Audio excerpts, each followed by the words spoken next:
This is about the root mean square speed. Now, in a gas, you've got, let's just say you've got n particles in a box. So in a gas, let's just say you've got n particles. Now, these particles will have various different speeds. Some of them will be fast, some of them will be slow, many of them will be average. And if we use the velocities of those particles, some of them might be traveling in the opposite direction. So then many of them will be minus, a lot of them will be plus.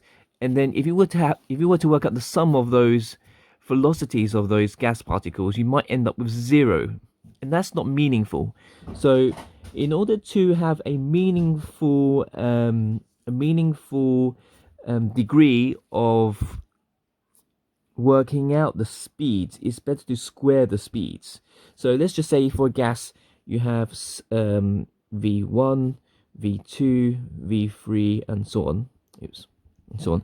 So you've got speeds v1, v2, v3, v4. Let's just say and these are velocities, right? We're going to square them, and then we're going to add them.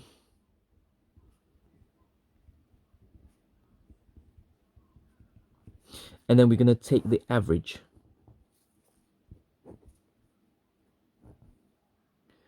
So this is called the mean square speed. So this is the mean square speed of the gas particles. And the symbol for this is v squared with a bar. So it is not v bar and then squared. That's different, because that would imply you're working at the individual. So that would imply v1 plus v2 plus v3 and so on, and then divide it by n and then squared. That would imply that, wouldn't it? Because v bar would mean the average first and then you square it. But if you have v squared bar, that would imply that you want to work out the averages of v squared. So you've got v1 squared plus v2 squared and so on, and then you've got the last one is vn squared, and then you work out the average, then that would be the mean square speed. And then to work out just one of them as a mean, it would be the square root of v squared bar.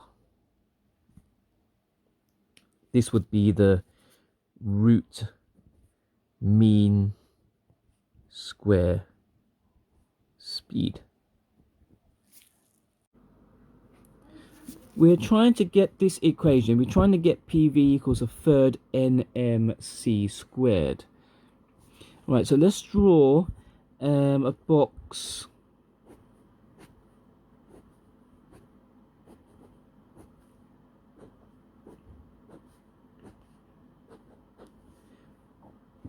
So here you've got a particle moving at speed v.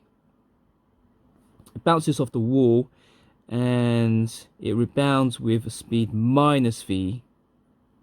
So that's v and that's minus v. Now if you remember the equation, that force is the rate of change of momentum. If you just remember that F equals ma, and then rearrange for v minus u over t, mv minus mu over t. So can you see that the top part is the change in momentum? So that is delta p, and that's just t. So the change in momentum is final momentum take away initial momentum. So the final momentum is minus mv. Initial momentum is minus mv. So the final is minus mv, initial is mv, and you're taking that away, you end up with minus 2mv. That sort of makes sense because it's changed direction.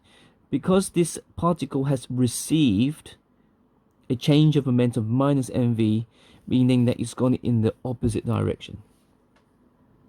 Now, what's the time taken? If we say that the length of the cube is L, so assuming that it starts from there, it hits the wall, bounces back, that means it has traveled the distance of 2L, but the speed is V. Time is equal to, speed is distance over time, so time is speed over distance. No, distance over speed. So the distance is 2L divided by V. So if we work out the change in momentum divided by time, we should get the force.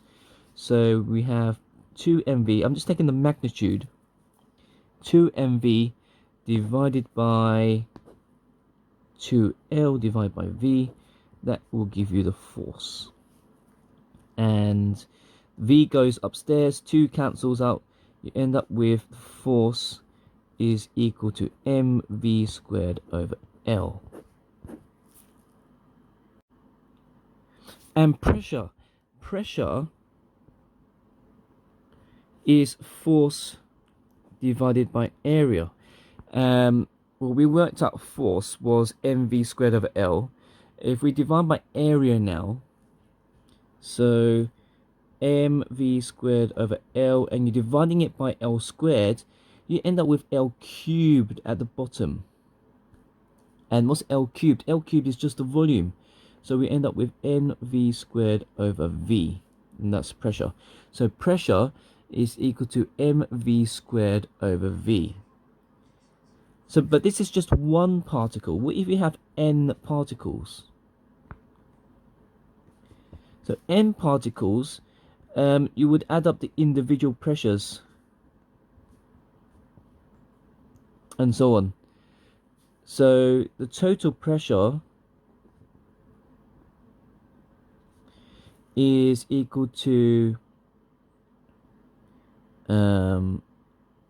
now different particles will have different speeds, so assuming that they are the same mass, so it's the same element, so you end up with v1 squared over V plus mv2 squared over V plus mv3 squared over V, and so on, and you got n of them. So you end up with taking m over V out, v1 squared plus v2 squared plus v3 squared, and so on.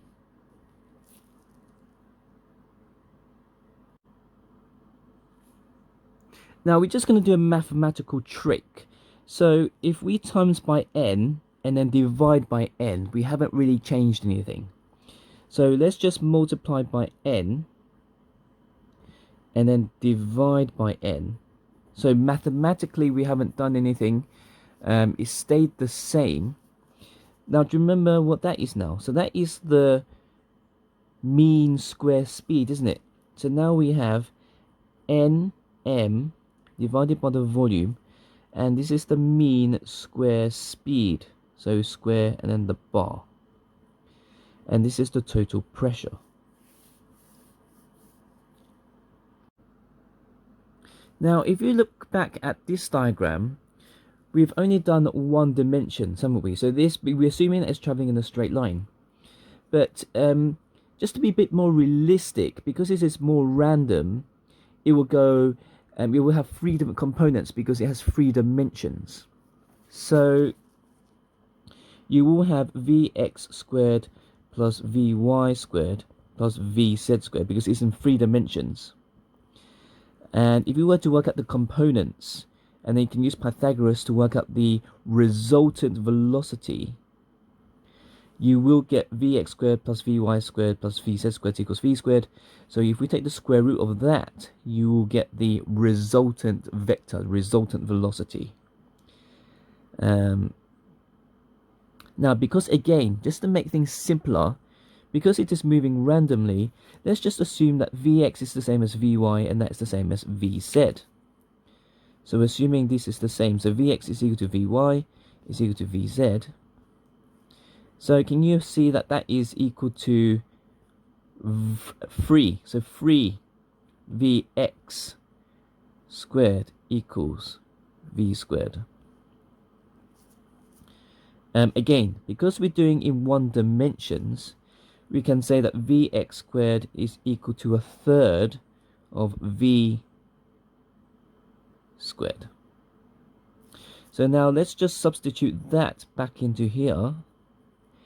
Now you end up with P is equal to NM V, and then now let's just say, I mean, in some textbooks you've got C, so let's just use C, and then you've got C squared and then bar,